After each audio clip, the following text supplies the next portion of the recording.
अस्य श्रीसिद्धलक्ष्मी स्तोत्रमन्त्रस्य हिरण्यगर्भऋषि अनुष्टुप्-छन्दः श्रीमहाकाली महालक्ष्मी महासरस्वत्यो देवता। श्रीं बीजं ह्रीं शक्ति क्लीं कीलकं मम सर्वक्लेशपीडा परिहारार्थं सर्वदुःखदारिद्र्यनाशनार्थं सर्वकार्यसिद्ध्यर्थं श्रीसिद्धिलक्ष्मी स्तोत्र पाठे विनियोगः। ॐ हिरण्यगर्भ ऋषये नमः शिरसि अनुष्टुप्-छन्दसे नमो मुखे। श्रीमहाकाली महालक्ष्मी महासरस्वती देवताभ्यो नमो हृदि। श्रीं बीजाय नमो गुह्ये ह्रीं शक्तये नमः पादयोः क्लीं कीलकाय नमो नाभौ विनियोगाय नमः सर्वाकेषु। ॐ श्रीं सिद्धलक्ष्म्यै कुष्ठाभ्यां नमः। ॐ ह्रीं विष्णुतेजसे तर्जनीभ्यां नमः। ॐ क्लीं अमृतानन्दायै मध्यमाभ्यां नमः। ॐ श्रीं दैत्यमालिन्यै अनामिकाभ्यां नमः। ॐ ह्रीं तेजप्रकाशिन्यै कनिष्ठिकाभ्यां नमः। ॐ क्लीं ब्रह्म्यै वैष्णव्यै रुद्राण्यै करतलकरपृष्ठाभ्यां नमः। ॐ श्रीं सिद्धलक्ष्म्यै हृदयाय नमः। ॐ ह्रीं विष्णुतेजसे शिरसे स्वाहा। ॐ क्लीं अमृतानन्दायै शिखायै वषट्। ॐ श्रीं दैत्यमालिन्यै कवचाय हुम्। ॐ ह्रीं तेजः प्रकाशिन्यै नेत्रत्रयाय वौषट्।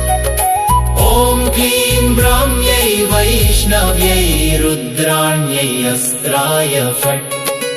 ॐ श्रीं ह्रीं क्लीं श्रीं सिद्धलक्ष्म्यै नमः इति दिग्बन्धः। ब्राह्मीं च वैष्णवीं भद्रां षड्भुजां च चतुर्मुखीं त्रिनेत्रां खड्गत्रिशूलपद्मचक्रगदाधरां पीताम्बरधरां देवीं नानालङ्कारभूषितां तेजःपुञ्जधरीं श्रेष्ठां ध्यायेद्बालकुमारिकाम्। ओंकारं लक्ष्मीरूपं तु विष्णुं वाग्भवमव्ययम् विष्णुमानन्दमव्यक्तं ह्रीकारं बीजरूपिणी। क्लीं अमृतानन्दिनीं भद्रां सत्यानन्ददायिनीं श्रीं दैत्यशमनीं शक्तिं मालिनीं शत्रुमर्दिनीं तेजप्रकाशिनीं देवीं वरदां शुभकारिणीं। ब्राह्मीं च वैष्णवीं रौद्रीं कालिकारूपशोभिनीं आकारे लक्ष्मीरूपं तूकारे विष्णुमव्ययम्। मकारः पुरुषो व्यक्तो देवी प्रणव उच्यते। सूर्यकोटिप्रतीकाशं चन्द्रकोटिसमप्रभं तन्मध्ये निकरं सूक्ष्मं ब्रह्मरूपं व्यवस्थितम्। ओंकारं परमानन्दं सदैवं सुरसुन्दरीं सिद्धलक्ष्मी मोक्षलक्ष्मी आद्यलक्ष्मी नमोऽस्तुते। श्रीकारं परमं सिद्धं सर्वबुद्धिप्रदायकं सौभाग्या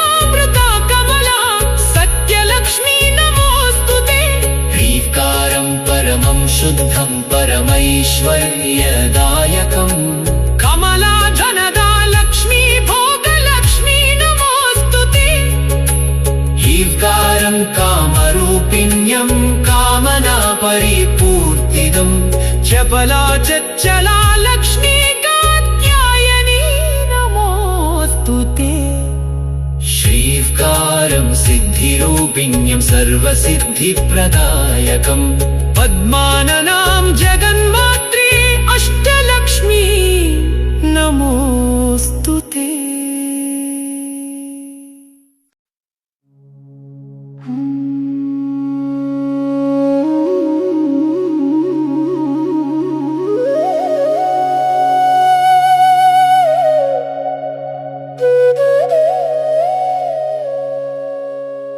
सर्वमङ्गलमाङ्गल्ये शिवे सर्वार्थसाधिके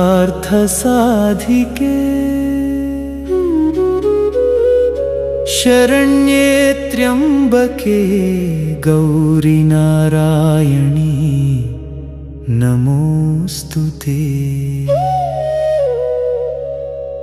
प्रथमं त्र्यम्बका गौरी द्वितीयं वैष्णवी तथा तृतीयं कमला प्रोक्ता चतुर्थं सुन्दरी तथा पञ्चमं विष्णुशक्तिश्च षष्ठं कात्यायनी तथा वाराही सप्तमं चैव ह्यष्टमं हरिवल्लभा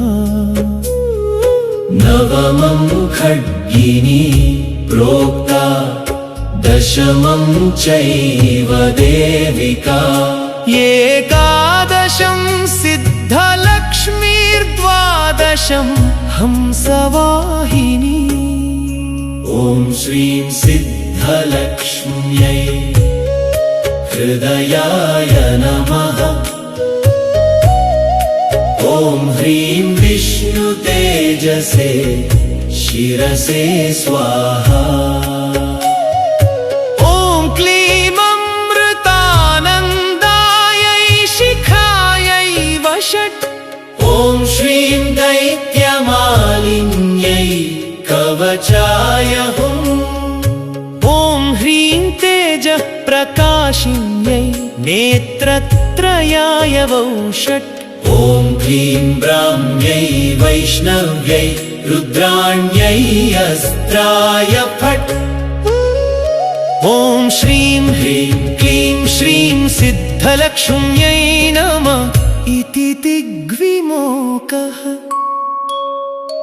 एतत् स्तोत्रवरं देव्या ये पठन्ति सदा नराः सर्वापद्भ्यो विमुच्यन्ते नात्र कार्या विचारणा। एकमासं द्विमासं च त्रिमासं च चतुस्तथा पञ्चमासं च षण्मासं त्रिकालं यत् सदा पठेत् ब्रह्मणक्लेशितो दुःखी दारिद्र्यभयपीडितः जन्मान्तरसहस्रोत्थैर्मुच्यते सर्वकिल्बिषैः। दरिद्रो लभते लक्ष्मीमपुत्रः पुत्रवान् भवेत्। धन्यो यशस्वी शत्रुघ्नो वह्नि चौरभयेषु च। शाकिनी भूतवेताल सर्पव्याघ्रनिपातने राजद्वारे सभास्थाने कारागृहनिबन्धने। ईश्वरेण कृतं स्तोत्रं प्राणिनां हितकारकं स्तुवन्तु ब्रह्मणा नित्यं दारिद्र्यं न च बाधते। सर्वपापहरा लक्ष्मी सर्वसिद्धिप्रदायिनी साधका लभते सर्वं पठेत् स्तोत्रं निरन्तरम्।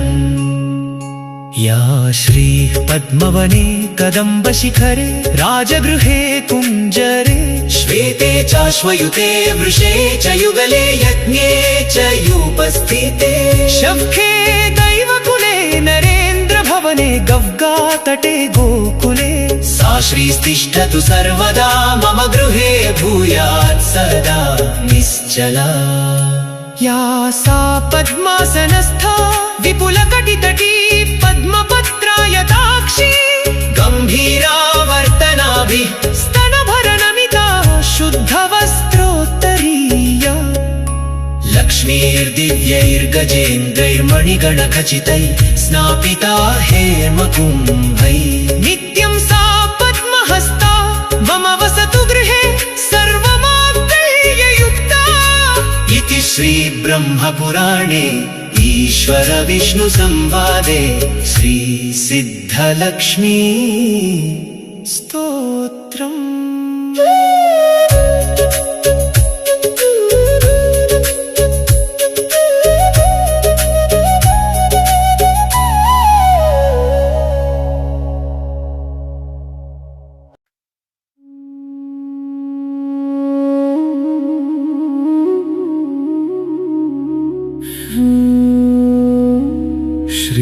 श्रीसिद्धलक्ष्मी स्तोत्रम्। अस्य श्रीसिद्धलक्ष्मी स्तोत्रमन्त्रस्य हिरण्यगर्भऋषि अनुष्टुप् छन्दः श्रीमहाकाली महालक्ष्मी महासरस्वत्यो देवता। श्रीं बीजं ह्रीं शक्ति क्लीं कीलकं मम सर्वक्लेशपीडा परिहारार्थम् सर्वदुःखदारिद्र्यनाशनार्थं सर्वकार्यसिद्ध्यर्थम् श्रीसिद्धिलक्ष्मी स्तोत्र पाठे विनियोगः। ॐ हिरण्यगर्भ ऋषये नमः शिरसि अनुष्टुप् छन्दसे नमो मुखे श्रीमहाकाली महालक्ष्मी महासरस्वती देवताभ्यो नमो हृदि। श्रीं बीजाय नमो गुह्ये ह्रीं शक्तये नमः पादयोः क्लीं कीलकाय नमो नाभौ विनियोगाय नमः सर्वाकेषु। ॐ श्रीं सिद्धलक्ष्म्यै अङ्गुष्ठाभ्यां नमः। ॐ ह्रीं विष्णुतेजसे तर्जनीभ्यां नमः। ॐ क्लीं अमृतानन्दायै मध्यमाभ्यां नमः। ॐ श्रीं दैत्यमालिन्यै अनामिकाभ्यां नमः। ॐ ह्रीं तेजप्रकाशिन्यै कनिष्ठिकाभ्यां नमः। ॐ क्लीं ब्रह्म्यै वैष्णव्यै रुद्राण्यै करतलकरपृष्ठाभ्यां नमः। ॐ श्रीं सिद्धलक्ष्म्यै हृदयाय नमः। ॐ ह्रीं विष्णुतेजसे शिरसे स्वाहा। ॐ क्लीं अमृतानन्दायै शिखायै वषट्। ॐ श्रीं दैत्यमालिन्यै कवचाय हुम्। ॐ ह्रीं तेजः प्रकाशिन्यै नेत्रत्रयाय वौषट्। ॐ क्लीं ब्राह्म्यै वैष्णव्यै रुद्राण्यै अस्त्राय फट्। ॐ श्रीं ह्रीं क्लीं श्रीं सिद्धलक्ष्म्यै नमः इति दिग्बन्धः। ब्राह्मीं च वैष्णवीं भद्रां षड्भुजां च चतुर्मुखीं त्रिनेत्रां खड्गत्रिशूलपद्मचक्रगदाधरां पीताम्बरधरां देवीं नानालङ्कारभूषितां तेजःपुञ्जधरीं श्रेष्ठां ध्यायेत् बालकुमारिकाम्। ओंकारं लक्ष्मीरूपं तु विष्णुं वाग्भवमव्ययम् विष्णुमानन्दमव्यक्तं ह्रीकारं बीजरूपिणी। क्लीं अमृतानन्दिनीं भद्रां सत्यानन्ददायिनीं श्रीं दैत्यशमनीं शक्तिं मालिनीं शत्रु प्रकाशिनीं देवीं वरदां शुभकारिणीम् ब्राह्मीं च वैष्णवीं रौद्रीं कालिकारूपशोभिनीम् आकारे लक्ष्मीरूपं तूकारे विष्णुमव्ययम् मकारः पुरुषो व्यक्तो देवी प्रणव उच्यते सूर्यकोटिप्रतीकाशं चन्द्रकोटिसमप्रभं तन्मध्ये निकरं सूक्ष्मं ब्रह्मरूपं व्यवस्थितम् ओंकारं परमानन्दं सदैवं सुरसुन्दरीं सिद्धलक्ष्मी मोक्षलक्ष्मी आद्यलक्ष्मी नमोऽस्तुते श्रीकारं परमं सिद्धं सर्वबुद्धिप्रदायकं सौभाग्यामृता कमला सत्यलक्ष्मी नमोऽस्तुते ह्रीकारं परमं शुद्धं परमैश्वर्यदायकम् कमला धनदा लक्ष्मी भोगलक्ष्मी नमोऽस्तुते ह्रीकारं कामरूपिण्यं कामना परिपूर्तिदम् चपला चला लक्ष्मी कात्यायनी नमोऽस्तुते श्रीकारं सिद्धिरूपिण्यं सर्वसिद्धिप्रदायकम् पद्माननां जगन्मात्रे अष्टलक्ष्मी नमोऽस्तुते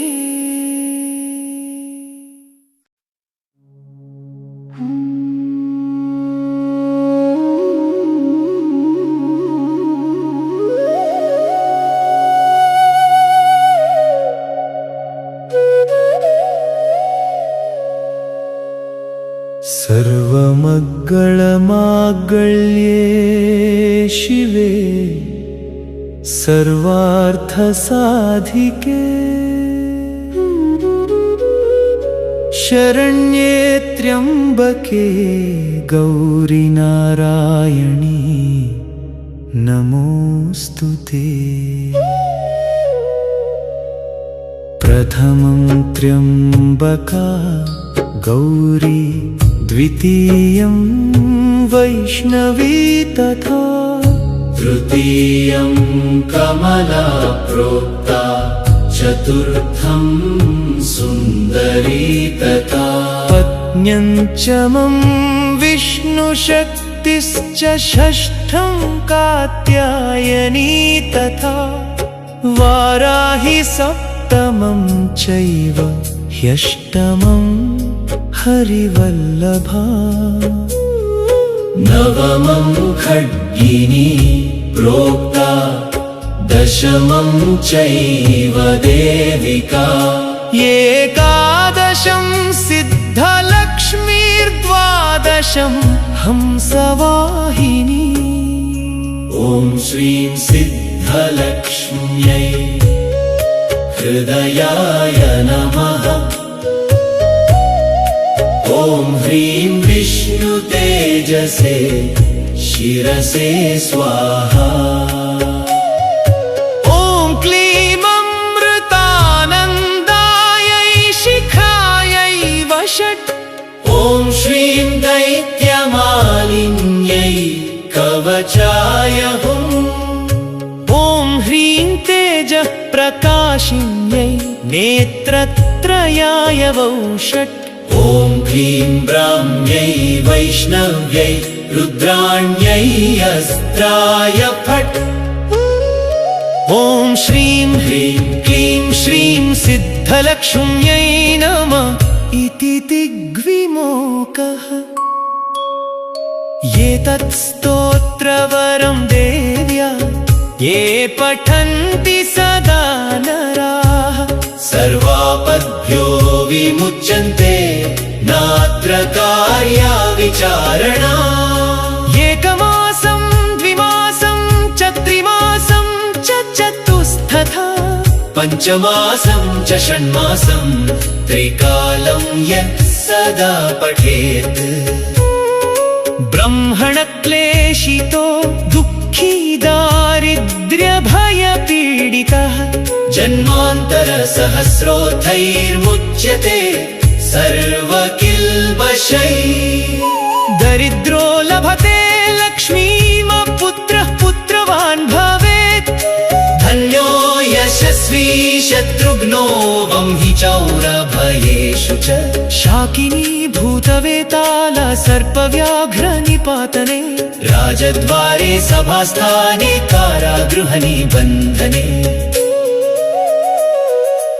ईश्वरेण कृतं स्तोत्रं प्राणिनां हितकारकं स्तुवन्तु ब्रह्मणा नित्यं दारिद्र्यं न च बाधते सर्वपापहरा लक्ष्मी सर्वसिद्धिप्रदायिनी साधका लभते सर्वं पठेत् स्तोत्रं निरन्तरम् या श्रीः पद्मवने कदम्बशिखरे राजगृहे कुञ्जरे श्वेते चाश्वयुते वृषे च युगले यज्ञे च युपस्थिते शव्खे दैवकुले नरेन्द्रभवने गव्गातटे गोकुले सा श्रीस्तिष्ठतु सर्वदा मम गृहे भूयात् सदा निश्चला या सा पद्मासनस्था विपुलकटितटी पद्मपत्रायताक्षी गम्भीरावर्तनाभिः स्तनभरनमिता शुद्धवस्त्रोत्तरीया लक्ष्मीर्दिव्यैर्गजेन्द्रैर्मणिगणखचितैः स्नापिता हेमकुम्भैः नित्यं सा पद्महस्ता मम वसतु गृहे सर्वमाङ्गल्ययुक्ता इति श्रीब्रह्मपुराणे ईश्वर विष्णु संवादे श्रीसिद्धलक्ष्मी स्तोत्रम्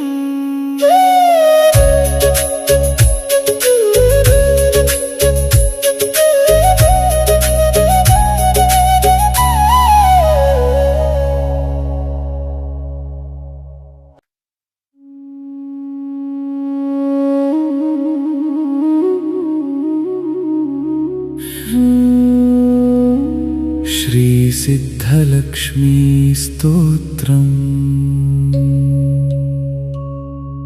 अस्य श्रीसिद्धलक्ष्मी स्तोत्रमन्त्रस्य हिरण्यगर्भऋषि अनुष्टुप् छन्दः श्रीमहाकाली महालक्ष्मी महासरस्वत्यो देवता श्रीं बीजं ह्रीं शक्ति क्लीं कीलकं मम सर्वक्लेशपीडा परिहारार्थम् सर्वदुःखदारिद्र्यनाशनार्थं सर्वकार्यसिद्ध्यर्थम् श्रीसिद्धिलक्ष्मी स्तोत्र पाठे विनियोगः ॐ हिरण्यगर्भ ऋषये नमः शिरसि अनुष्टुप् छन्दसे नमो मुखे श्रीमहाकाली महालक्ष्मी महासरस्वती देवताभ्यो नमो हृदि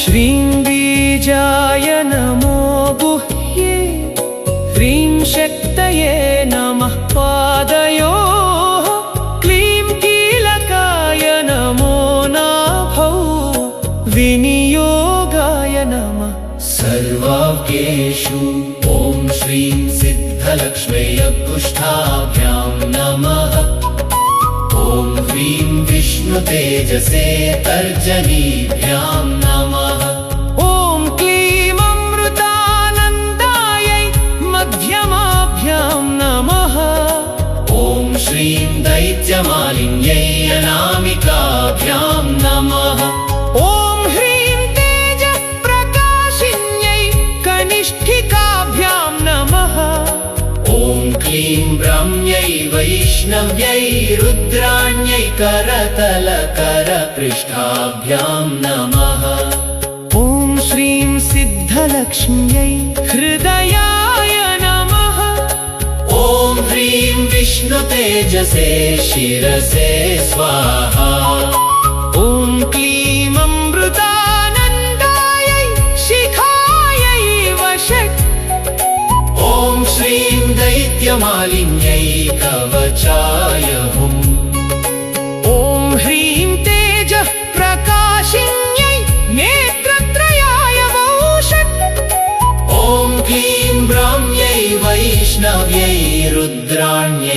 वस्त्राय फट् ॐ श्रीं ह्रीं क्लीं श्रीं सिद्धलक्ष्म्यै नमः इति दिग्बन्धः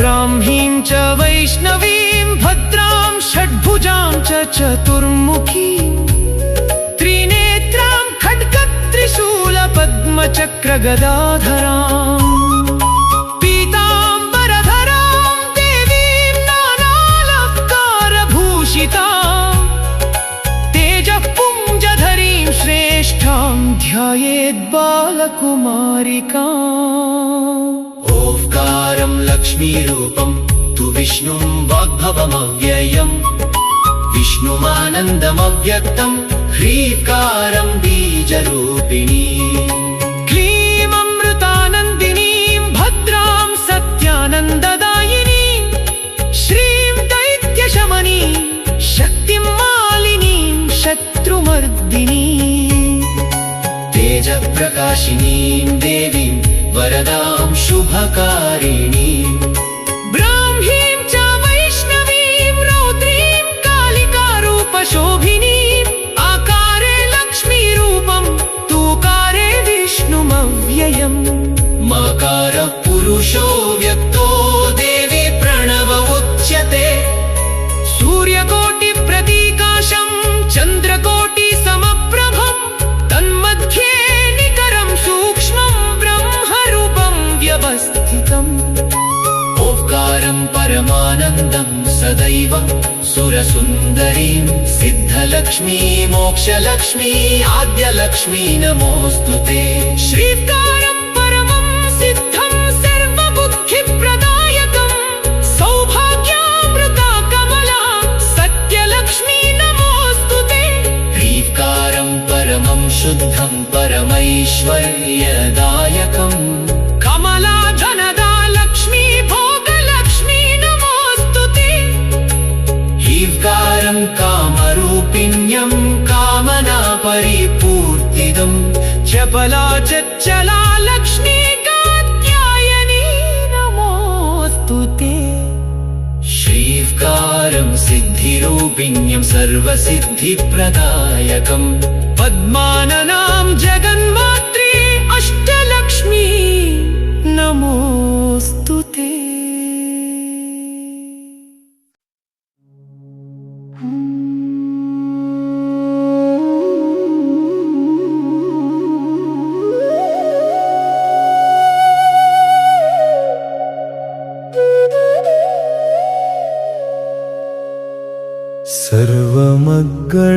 सर्वमङ्गलमाङ्गल्ये शिवे सर्वार्थसाधिके शरण्ये त्र्यम्बके गौरी नारायणी नमोऽस्तु ते